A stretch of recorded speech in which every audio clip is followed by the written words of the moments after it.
Tonight, the son of the late Ayatollah steps up as the next supreme leader as America's Dubai consulate takes a direct hit. A legal fight to block the prison release of one of SA's most notorious pedophiles who preyed on kids while serving as a magistrate. 9 exclusive. Education authorities investigate a popular local preschool art studio. 5 weeks annual leave. The push by unions as Australia's economy picks up. And tributes to the voice of sport. Legendary commentator Dennis Cometti dead at 76. This is Adelaide's 9 News with Brenton Ragless. Good evening. A dynasty could be unfolding in Iran with the son of the former Ayatollah primed to take over the country's leadership. Israel and the US tried to take out a key target to stop the succession plan. It all unfolded on a day the conflict expanded, Israeli troops entering southern Lebanon. It was a prize target, the meeting place to find Iran's new supreme leader. Iranian clerics believed to be gathered there, tasked with choosing a successor, but there are fears the strike missed its mark. I guess the worst case would be we do this and then somebody takes over who's as bad as the previous person, right? The decision was made, rising from the ashes, Trump's worst-case scenario and Ayatollah Khamenei's second son, Mojtaba, the 56-year-old tipped to be the next leader. Under the Iranian constitution, the successor must be a senior Shia cleric, and Mojtaba Khamenei, whilst being a cleric, is of a much more junior rank. Long considered an influential but behind-the-scenes figure, serving as gatekeeper and confidant during his father's rule, and now a man with a target on his back. Well, most of the people we had in mind are dead. And in Iran, death is everywhere. Thousands gathering for the funerals of the victims of the Minab girls' school attack. At least 165 people were killed, mostly children, in what Tehran says was a US-Israeli strike. The largest single loss of civilian life so far in the conflict. And yet, the war machine rolls on into its 5th day. Israel stepping up airstrikes in Tehran, hitting the airport, the palace, and the city's police base.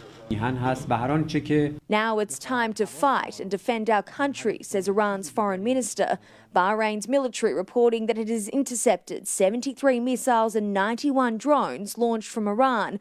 UAE says that it has intercepted 172 Iranian missiles and 755 drones, halting the ATP Challenger tennis tournament, forcing players to evacuate. In Israel, the all-too-familiar siren interrupting live broadcasts. We have things coming in, so we are going to just unmic them. In Bnei Brak, near Israel's capital, fragments from interceptor missiles left a hole in this home. Local man David was in a shelter as his car was destroyed by flames. There was a lot of ashes and all that, the guts everywhere. As Hezbollah fires missiles over the northern border, Israel has once again sent troops into Lebanon, beginning a ground offensive in a new escalation of its campaign against Hezbollah. The people of Lebanon need to understand that Hezbollah is dragging them into a war that is not theirs, says Benjamin Netanyahu. We're in the very north of Israel, right on the border with Lebanon. We can hear multiple explosions, persistent gunfire as drones and fighter jets are flying overhead. Constant fear for those living on either side. I'm sorry. No, that's okay. I hear sirens. I just want to see where they are. Here, if we hear the sirens now, that's why I showed you where the bomb shelter is, we have 15 seconds. Oh, here maybe 20 seconds. Sarit Zavi served as an IDF military intelligence officer for 15 years and says this latest conflict with Hezbollah could put a serious dent in the terror group's capacity.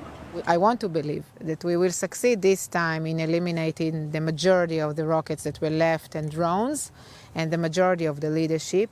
And that way it will become a much smaller group, less important, with no sponsor. In northern Israel, Mimi Becker, 9 News. And we're live with Mimi at Israel's Ben Gurion Airport. Mimi, flights are resuming there.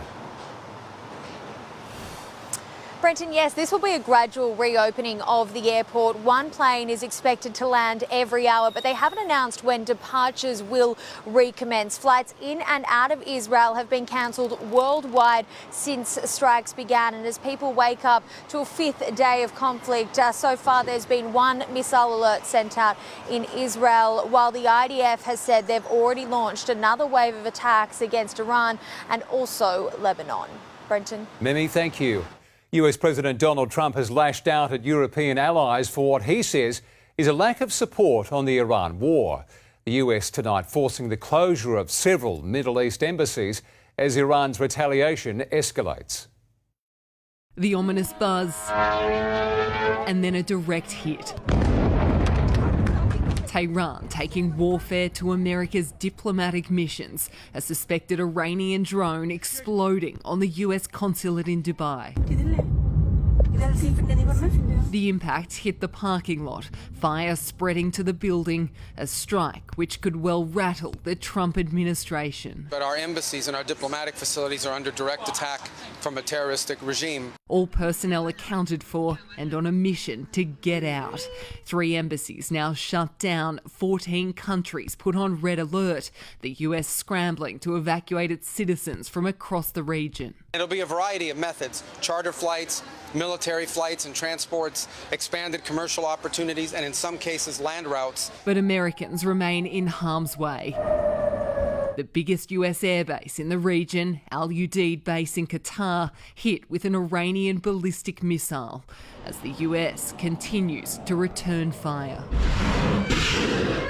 For the first time, U.S. Central Command's drone task force launched countless one-way attack drones. These drones were originally an Iranian design. We took them back to America, made them better, and fired them right back at Iran. More than 2,000 targets now destroyed in Operation Epic Fury. Unrelenting strikes, and tonight, lawmakers briefed on the mission, warning American troops could be deployed. I am more fearful than ever after this briefing that we may be putting boots on the ground.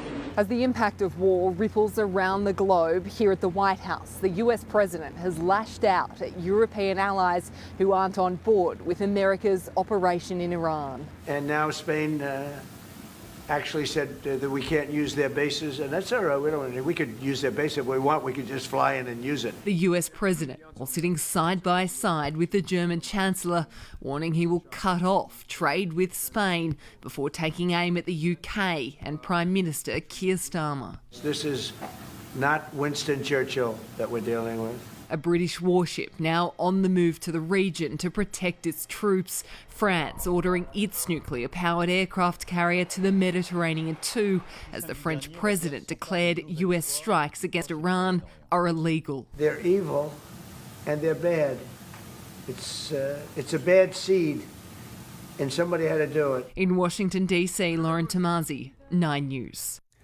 Meantime, Australians lined up again today to get what they think will be the cheapest petrol they'll see for a while. But as finance editor Chris Kohler explains, the impact of the worsening war in Iran is now also being felt in the billions of dollars lost on the share market. At $1.70 a litre, this Sydney BP has a line of more than 100 metres long. And it's so popular because elsewhere, drivers are being ripped off.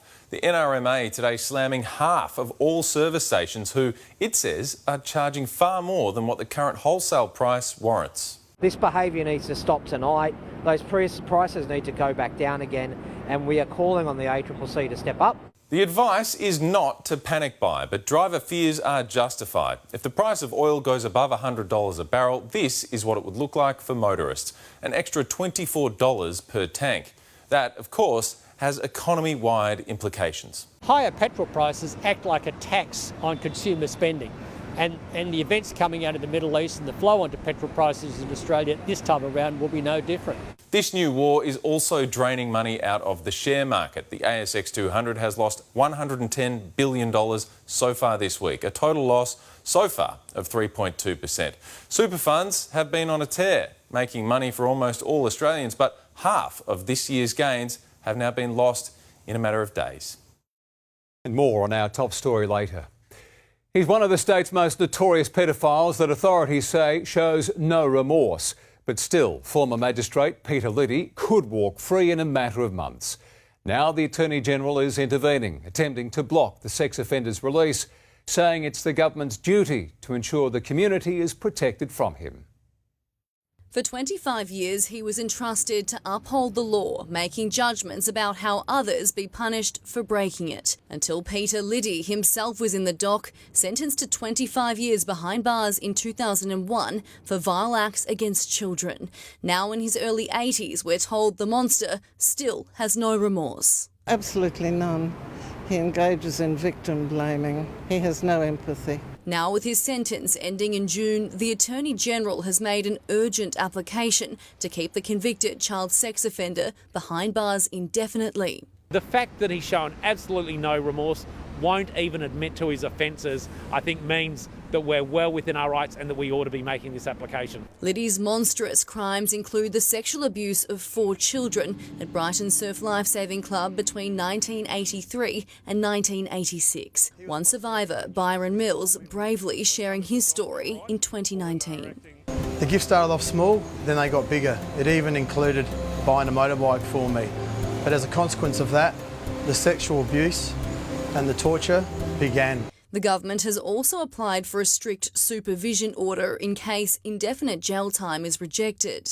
So that if Peter Liddy ever does see the light of day, that there are very, very strict conditions imposed. The courts will now engage 2 independent medical experts to make a psychological assessment about whether Peter Liddy can control his sexual instincts before making a decision about whether he should be kept behind bars. Liddy's non-parole period ended in 2019. He's applied for freedom twice since then. Both requests were turned down. We don't feel comfortable that he's still not a risk to the community. Samantha Hogan, 9 News. It's been revealed that just moments before a deadly plane crash at the Murray Mouth, the light aircraft slowed significantly before witnesses filmed it descending in a steep left-hand spin with the engine reportedly still running. The new details come from radar data and an early report from the Australian Transport Safety Bureau. Investigators say they're yet to identify a cause for the crash that killed 3 people. An investigation is tonight underway into a popular Payneham preschool art studio. The Education Standards Board attended the centre today, supported by police. 9 News understands the investigation is focused around whether it was being operated more as a childcare facility. The doors closed at Mini Ivy, usually operating as a private preschool art studio. Mini Ivy is an extracurricular program for children 3 to 6 years old. Nothing like this exists anywhere else. Said to unlock childhood creativity through artwork at the Payneham Centre, run by owner Valando Demetrio, who describes herself as an early childhood development expert. A lot of you may not be aware, but children don't actually need to legally be in school until they are 6 years old. But 9 News can reveal SA Police and the Education Standards Board today attended the Payneham premises, telling us the Education Standards Board conducted an unannounced site visit. This is part of an ongoing investigation centring around the revelation Mini Ivy Art Studio is not a registered childcare provider. When contacted for a response, the owner told us it is not a childcare centre or a preschool. Mini Ivy is cooperating with the authorities and will not be making further comment. Police today confirmed with me officers did attend Mini Ivy Art Studio here at Payneham, saying they were here to assist the Education Standards Board. An investigation into the preschool art studio remains underway. We are free to kind of follow our own guide, our own intuition. Kelly Hughes, 9 News. Australia's economy is defying the odds with the strongest growth in years. While the Treasurer celebrates the rise, the opposition warns the numbers mask a painful reality for struggling households. When it comes to no-brainers, strolling through a supermarket is a certainty for new leaders. Now let me give you a hot tip. Australia's standard of living has been in freefall. But tonight, the economy is not. Gross domestic product growing 0.8% in the December quarter, up from 0.5%. Year on year, GDP is up to 2.6%, the strongest growth since March 2023. A stronger, broader growth provides the best foundation to deal with what's coming at us in the weeks and months and years ahead. There's a Billy Joel song that sounds kind of relevant. Do, do, do, do, do, do, do. The Treasurer did start the inflation fire. The inflation's burning while the Treasurer's squirming. Defence and big spending state infrastructure projects fueling public spending, while household consumption is also up as bargain hunters flock to Black Friday, Cyber Monday and Boxing Day sales. It's small businesses that are at the pincer end of Labor's cost of living crisis. Markets say the chance of a rate hike this month has halved in response to today's numbers. The Reserve Bank will be pleased with productivity gains, as are the unions, who now want more leave for Aussie workers. In most of Europe, 5 weeks is now normal. In response, the Business Council says we support flexible working arrangements and entitlements, but a one-size-fits-all government mandate is the wrong approach. We call on the federal government to rule it out. Your average Australian works an extra 3.8 weeks in unpaid overtime a year, so it's only fair that we get one of those weeks back. Charles Croucher, 9 News. The AFL world is tonight mourning a legendary figure who carved the name for himself off the field with his extraordinary way with words. Commentator Dennis Cometti, who brought our game and so many memorable moments in sport to life, has died aged 76. When they talk about doyens in broadcasting, think Dennis Cometti. He came up behind him like a librarian. He never heard him. When they talk about the voices of football, again, think Dennis Cometti. Wilson, like a cork in the ocean over his head. Oh my word! Cometti was the all-round package, a stickler for preparation, and it showed. And combined with a wit that was lightning fast, he was in a league of his own. There's a saying, the best ad-libs are well rehearsed, and so Dennis obviously had a game plan. But to be able to produce it when the moment arrives is a gift. Goes down towards half-court. Look out! Oh, rebound! Remarkable! Cometti began his career as a radio disc jockey, making the move from Perth to Melbourne to play for Footscray in 1971. He joined radio 3DB. Both Footscray and 3DB would continue under different names. As for Dennis Cometti, he would go on to become a household name. The stadium holds its breath. It's a goal! And the western suburbs erupt. He began calling football with Channel 7, then switched to 9 when we won the rights in 2001. When Tim Lane refused to call with then Collingwood president Eddie Maguire because of a supposed conflict of interest, Cometti was recruited to the Channel 9 Friday night team. Dennis Cometti was just an amazing wordsmith who was able to elevate the game of football with his call, his cadence, his sense of humour, his dedication to the game, but his love of the game. Tributes for the 76-year-old have been pouring in today, not just from media colleagues, but the wider football community. I think what he'll be best remembered for from a footy point of view is just the way that he brought our game to life. Football, Olympics. Over the last 10 metres, Perkins driving home for Australia. It's gold. Any sport that was thrown his way, Dennis Cometti was perfect. Centimetre perfect. Going back is black, white and black, black and white. Doherty comes away, needed another colour. Timed it brilliantly. Can he top himself? He can't top himself. Centimetre perfect. Tony Jones, 9 News. An icon of Australia who'll be truly missed. Well, the Liberal Party has announced a crackdown on antisocial behaviour in public housing should it be elected to government in March. Today, calling a press conference with a terrified tenant from a southern suburbs complex, while Labor continued its push with big picture policies.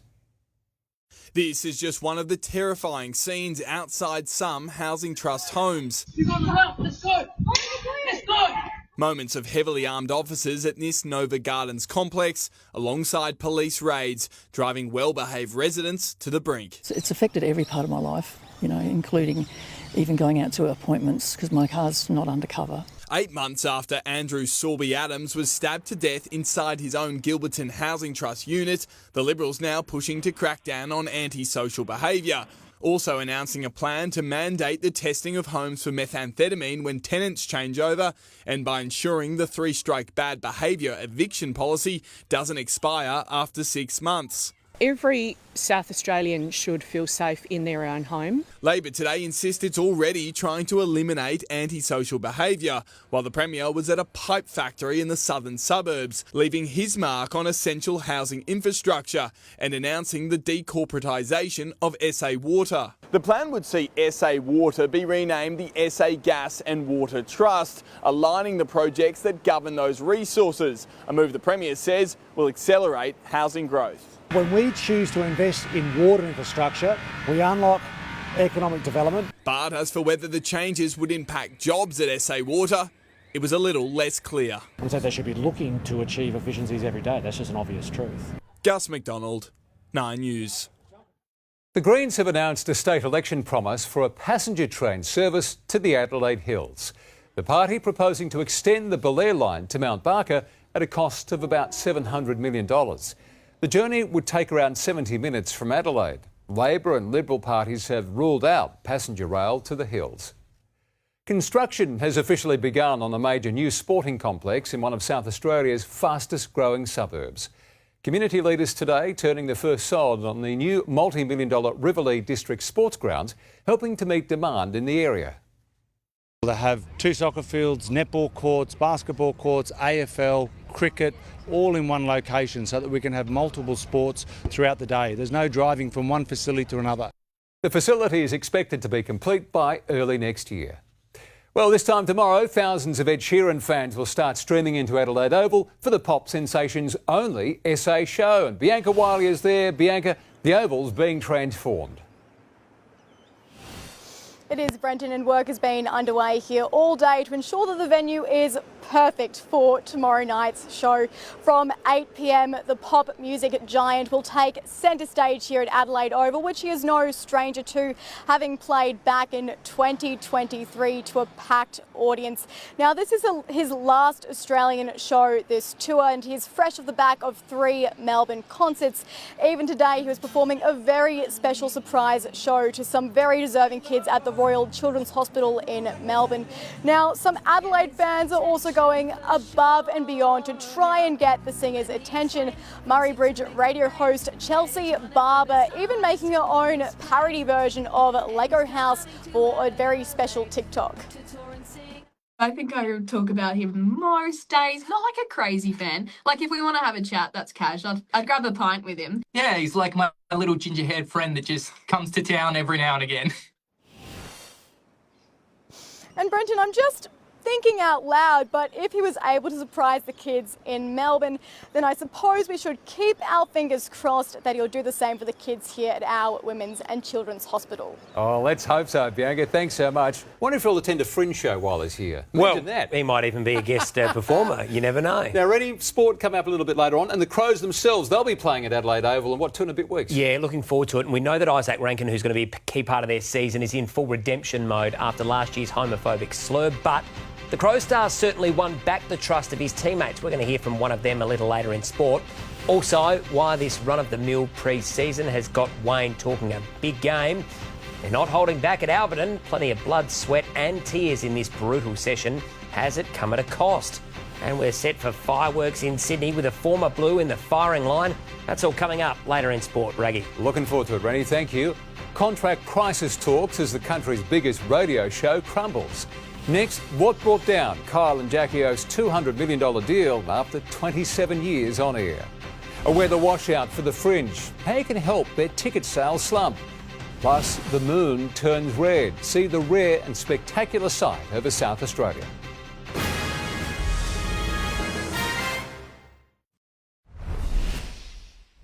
They were the power couple of Australian radio. Now, the show is over for good. Kyle Sandilands and Jackie O Henderson's $200 million contract torn up. Tonight, the stars are laying low in their luxury homes with crisis talks underway in a bid to save their careers. As their $200 million deal began to unravel, Kyle Sandilands in his Range Rover yesterday was still optimistic. Hopefully she'll be back. That's my luck. But there was no coming back. The Kyle and Jackie O show over and out. For our KISS listeners, we've got some important news for you. Jackie has given notice that she can no longer continue to work on the show with Kyle on breakfast. So for Kyle, off the air and out of sight. Well, almost. The shock jock reaching out for an Uber delivery at his Vaucluse home. And on the menu, like your sushi. As for Jackie, she was also lying low as the dog walker dropped off the family pet before her own Uber delivery. The 27-year partnership imploding after this on-air tiff over Jackie O's interest in astrology on February 20. Your fixation on this has made you almost unworkable. That's not fair. But it's actually true. You're off with the fairies with.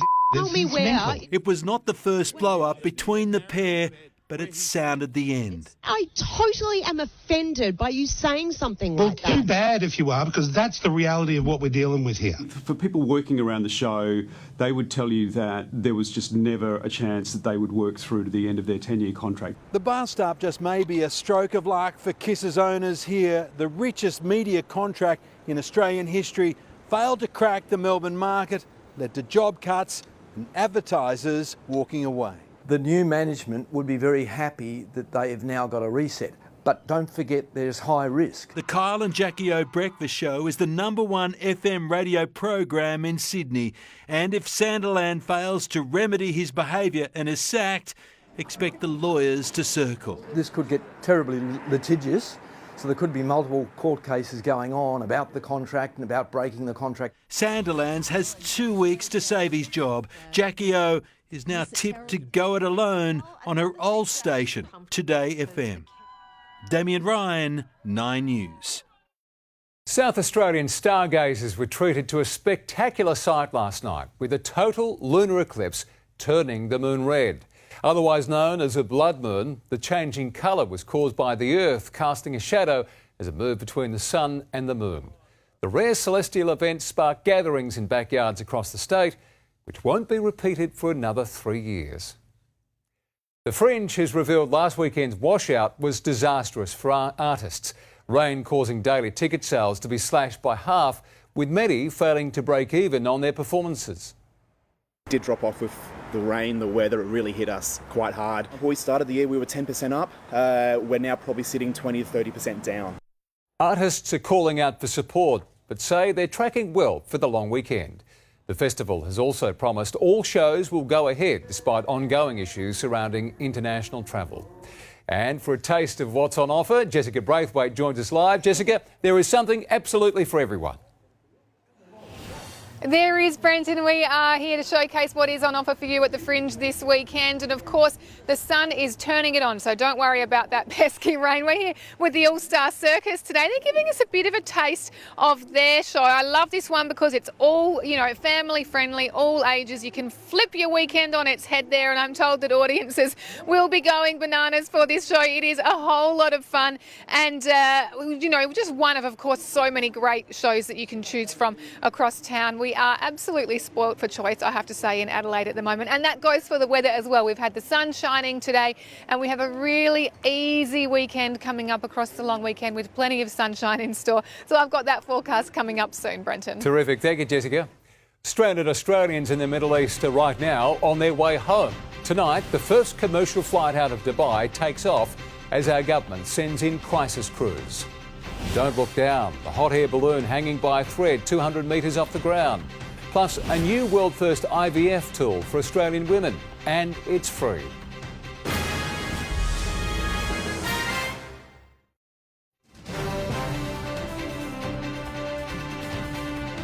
The first flight from Dubai to Australia since the Middle East war began is right now in the air and expected to touch down in Sydney tonight. More help is on the way. The government sending in crisis teams to help stranded Aussies return home. The new reality of Middle East air travel, a flight out of Beirut with the city smouldering below. For Australians stranded in Dubai, the first commercial flight out in 4 days. We're coming home to Australia. Australia. Mark and Nadia Rawson's trip to Dubai with son Daniel, one they'll never forget. The Perth family very grateful for UAE's missile defence system. Klaus and Claudia Menroth's desert holiday also interrupted by war. They were on the 37th floor of their hotel. They could see the missiles flying past. They could see all the fighter jets, the drones, and the next day it was just smoke and flames. For now, Australia is relying on commercial flights to evacuate nationals wanting to leave the Middle East. Germany's doing the same. We are pleased that this is occurring, but we know there is a lot more to do. Other countries, including Slovakia and the Czech Republic, have put on special evacuation flights. Every single option needs to be on the table, and we need to be working with our allies and partners. The government has dispatched 6 crisis response teams to the region, believed to be Dubai and Turkey. We are working on a number of contingency arrangements. Australia, like other US allies, is having to deal with the consequence of Donald Trump's decision to attack Iran. The Prime Minister has expressed support for America's action, but stopped short of declaring it legal. Not so Canadian PM Mark Carney, who's in Australia. It appears that these actions are inconsistent with international law. Anthony Albanese's opinion to be pressed tomorrow. Andrew Probin, 9 News. A mid-air rescue has taken place in Texas with firefighters scaling a communications tower, saving stranded passengers from a hot air balloon.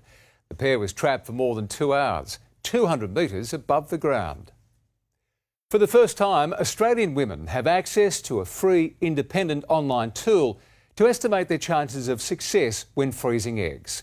The new government-funded calculator aims to reverse common misconceptions about it as a guaranteed path to conception. 39-year-old Kim McIntosh decided to freeze her eggs last year after prompting from her GP. It actually made me feel a little bit more control in my future, because the closer I get to 40, the more I think I do want children. She received information about egg freezing over the phone. Some of the documents I got were generic information, so it doesn't really apply necessarily to you. Will all the eggs they do collect be okay? Now the launch of this new online calculator funded by the government is helping personalise that process.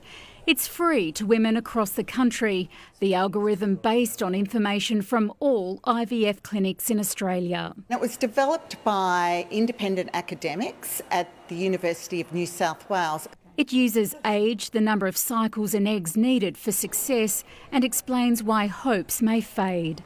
A woman who's 32, who plans to do one egg freezing cycle, will on average obtain 10 eggs to freeze, and that will give her a 64% chance of having a baby. Elective freezing costs between $8,000 and $12,000 per cycle.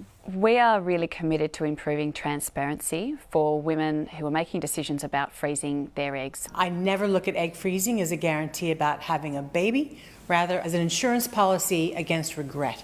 Elective egg freezing now accounts for 13% of all IVF cycles performed in Australia. The average age is 35. The stigma around it has really been removed. People are talking about it more. Gabriella Rogers, 9 News. Could one of Australia's favourite ways to holiday be going under? Coming up next, why you may have to fly overseas to jump on your next cruise. A weight loss drug discovery that could help heart attack patients. And the market tumbles as the impact of the war hits home. We'll have the latest update right after the break.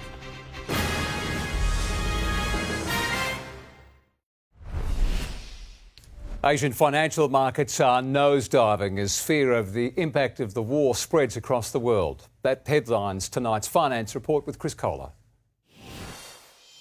It was the worst day for our market in almost a year. The only good news is how much worse it is elsewhere. The Korean share market collapsed almost 10%, sparking a temporary halt to trade. Japan's Nikkei slumped almost 4% and the Hang Seng lost 2.5%. Our ASX lost a more modest 1.9%, helped by our exposure to energy stocks. But the cuts were deep for gold miner Newmont and the banks, and Qantas has now tumbled more than 18% in 5 days as flights remain disrupted. The red was also splashed across the Australian dollar today, which is down against most major currencies. And finally, economists spent the day poring over the latest GDP data. And simply put, most seem to think that a rate hike in March isn't likely, May, though, remains very much in play. Thank you, Chris. Weight loss jabs could become a new weapon for paramedics when people suffer heart attacks. British researchers have found GLP-1 drugs, including Ozempic and Wegovy, can increase blood flow when tiny vessels in the heart muscle constrict at the start of an attack. Australians are holidaying on cruises more than ever, but setting sail in local waters is becoming less attractive for operators. Cruise lines are increasingly setting their sights on overseas markets. But travellers still have plenty of choice and a new destination is on the horizon. The world's only ocean liner, glimmering on a pre-dawn Sydney harbour. The moonbeam was shining on the harbour with the stillness. It's that's what I guess looking forward to. Cunard's Queen Mary 2, halfway into a round-the-world voyage of 108 nights. Yeah, she's a real elegant lady, this one. So she turns heads wherever she goes. Yeah. On board are Les Kelly and Paul Blaxland. For them, this is a quick stop home. It's better to cruise. While Australian appetite for cruising is as strong as ever, there are concerns we're losing our competitive edge on the world stage. The Australian Cruising Association blaming red tape and higher operating costs. Carnival last week announcing its ship, the Adventure, will sail half the year in the USA, half down under from 2028. It comes after Disney Cruises axed Australian operations in January, Virgin back in 2024. Both were for operational reasons and both were because they needed to move those assets that could make them more money elsewhere. And Aussies are increasingly hopping on planes to reach their cruise holidays. Flying to places like Singapore, Japan and Europe to go on a cruise. But operators are still investing big. Royal Caribbean redeveloping an entire island in Vanuatu to target cruisers departing Australia. Australians love cruises more than ever. Annalise Bolt, 9 News. Quick quiz for you, Rehn. Who wrote the lyrics, "Come on, let's cruise, you got nothing to lose"? Oh, goodness me. Famous line for a song. No, I'm... Still cruising. Beach Boys. Well, there you go. I like the Beach Boys too. No, I was nowhere there. Yeah, you love your music. Well, meantime, the Crows, they're not exactly cruising into their season, are they? Well, no, they're not. They've got their injury concerns at the moment, and we know Isaac Rankin, unfortunately, is serving a suspension, but he's been doing plenty of work off-field to win back trust of his teammates. We'll hear from one of them next. Also tonight, why the Swans won't single out Charlie ahead of his Sydney debut. And Oscar Piastri tells 9 News there's no pressure this weekend.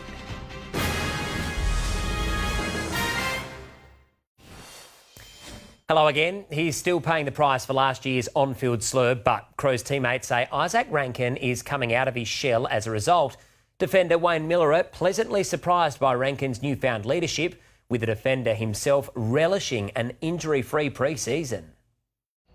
Putting his feet up ahead of the season opener, it's something of a luxury for Wayne Miller. Bit of management for this week and just get myself right. I've been able to do a heap more than previous, which has been nice, and I'm feeling pretty confident in the body. I think that's probably been the difference compared to probably the last couple of years, is just being able to do everything. For all players at Westlakes this pre-season, there's been a burning desire to atone. We ended on a pretty bad note last year, so it's definitely drove the group to, in that off-season. The absence of Isaac Rankin in that failed finals campaign took a heavy toll, and while he'll serve the final game of his slur ban in round 1, Miller feels that major mistake is now bringing the best out of the superstar. I've just noticed he's sort of coming out of his shell a bit more and trying to really lead and sort of speak up in meetings. I think I just maybe from all the stuff that happens, it's something that maybe he's just focused on himself. But this week the focus has centred on Miller, who after a decade on the list and 123 games was awarded Crows Life membership. As a kid growing up and supporting this footy club, it's pretty surreal that now I'm a life member of the club, so I'm pretty proud. The club's casualty ward still relatively full, with Riley Thilthorpe, James Peatling and Sam Berry remaining on restricted duties. Braden Ingram, 9 News. Well, meanwhile at Alberton, Josh Carr's men weren't holding back in their bid for round 1 selection. New recruit Will Brodie copped one high from Harry Ram after going back with the flight of the ball. He copped a split lip for his troubles, which required a couple of stitches. Jason Horne-Francis completed the entire session, and that's despite wearing the pink non-contact cap. Well, the AFL season will officially get underway in Sydney tomorrow night. The Harbour City hosting the highly anticipated blockbuster between the Swans and Carlton. It's being billed as a grudge match with former Blue Charlie Curnow very much in the firing line. Tomorrow night will be a milestone double for Charlie Curnow, game number 150 and game number 1. And the fact that both are against his old club is a box office bonanza, at least for the fans anyway. Not just about Charlie. Externally we understand the narrative behind a lot of things, but I think from his perspective and also ours, he's just one of 23 tomorrow night.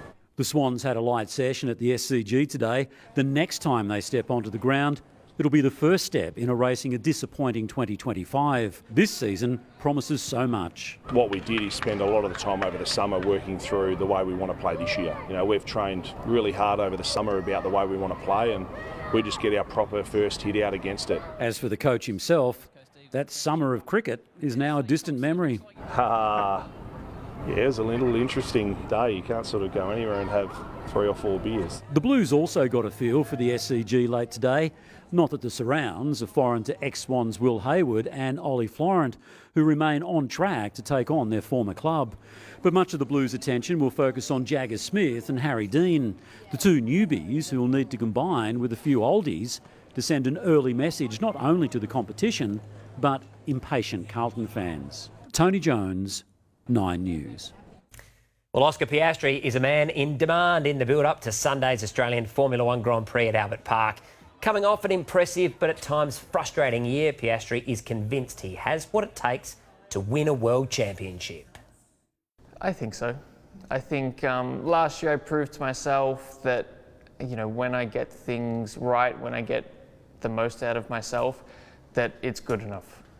Yeah, let's hope so. The cars will roll out of the garage for first practice on Friday. To soccer now, the Matildas are set to make changes for their second Asian Cup match against Iran on the Gold Coast tomorrow. Coach Joe Montemuro is looking to keep his players fresh with quick turnarounds between games. Logic says that there will be some rotation, obviously in preparation for tomorrow night's game, but also in preparation for what's to come to make sure that the squad's in good shape. Montemuro says Mary Fowler is likely to see more game time as the tournament goes on. Good to hear. Well, meantime, Liverpool's in serious danger of missing Champions League qualification after suffering a shock loss to the Premier League's last place side, Wolverhampton. Now, the Reds equalised late in the match, only for Wolves to score in the 94th minute and claim a stunning 2-1 win. What about Everton? They've continued their chase for a European berth, beating Burnley at home 2-0. Now, Raggy, you threw a bit of a Beach Boys song at me before the break. I'll throw a bit of Beach Boys back at you. I want to go home.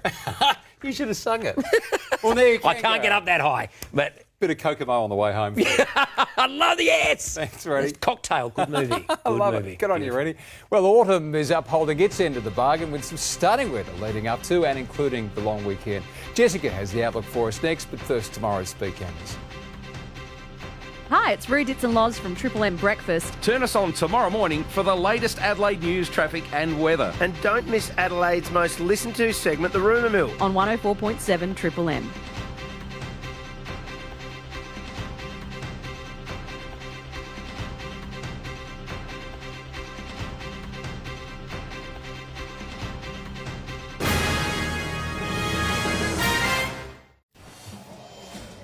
Hello again, coming to you live from Fool's Paradise in the city this afternoon, where the sunshine is turning it on. We've had really gentle weather around town, perfect for heading into the Fringe, landing in the mid-20s, and we're still sitting around that mark at the moment. Across the suburbs, we did start to see some of those cooler mornings. We were down, around sort of that 12, 13 degree mark for many areas overnight. And then once that sun rose, we were up into the mid-20s today. A touch softer than forecast, with 26 at Noarlunga and 25 at Glenelg.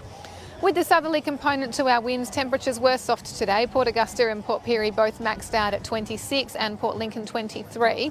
It was a bit warmer inland at Renmark with 28 and Nurayutpa with 27. Keith came in around that mark too. On the charts, we have a very kind-looking high-pressure system that's decided to visit for the Fringe Festival, setting up shop and keeping things fine and clear for us over the next few days. While interstate, still some lingering storms in Sydney with 29 for a top, Melbourne clearing to 26, and up in Brizzy, a rainy 28. Look at all of that sun stretching out across SA at the moment from top to bottom, and it's a gentle warmth too, with 30 degrees at Port Augusta, 29 at Port Pirie and 26 for Clare. Renmark and Nuruyutpa are also sitting pretty in the high 20s there, partly cloudy through the southeast, and a foggy start possible at Mount Gambier before a top of 24. On local waters, winds variable below 10 knots, becoming southwesterly 10 to 15 knots in the early afternoon, then tending southeast to southwesterly at night time. And around the Adelaide suburbs, it is sunny, it is calm, it is quite a treat really. We're going for 27 degrees at Elizabeth and 25 at Glenelg and Noarlunga.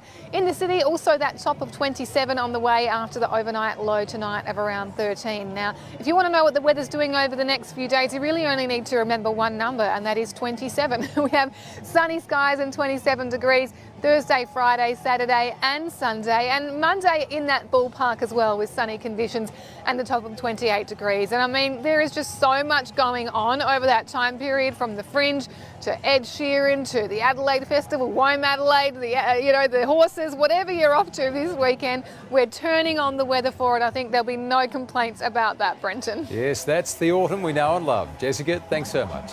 And that's our bulletin for this Wednesday. Glad you could join us. A Current Affair is next with more updates to follow. From all the team, we hope you enjoy your evening here on 9. Good night.